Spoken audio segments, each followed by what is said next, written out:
शारा Faisal hotel reagent plaza में खौफनाक आतिशज़दगी से 12 अफराद जाँ बहक और 60 अफराद जख्मी हुए। आग बुझाने के बाद महकमा फायर ब्रिगेड की टीम ने रीजेंट प्लाजा का मुआयना किया और रिपोर्ट मुरतब की। रिपोर्ट में बताया गया है कि फायर ब्रिगेड को होटल में आग की इतला 2:45 पर दी गई। फायर ब्रिगेड ने 4:50 पर आग पर काबू पा लिया।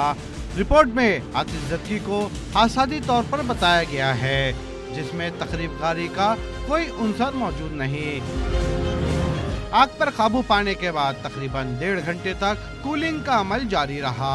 आतिशज़दगी के नतीजे में 12 अफराद की हलाकत 5:50 से लेकर 6:50 के दरमियान हुई। फायर ब्रिगेड की इब्तदाई रिपोर्ट में बताया गया है कि होटल इंतजामिया ने अपनी मदद आप के तहत आग बुझाने की कोशिश की।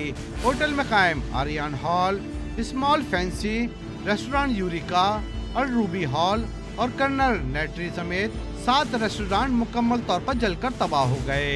रिपोर्ट में वादे किया गया है कि बज़ाहिर आग होटल के किचन से भड़की और फिर फैली। आतिशज़दगी की फौरी इत्तला फायर ब्रिगेड को नहीं दी गई। रवां साल में पेश आने वाले आतिशज़दगी के बड़े वाक़यात की रिपोर्ट सरकारी इदारों को भी इरसाल की जाएगी। इमरान हफीज, डॉन न्यूज़, कराची।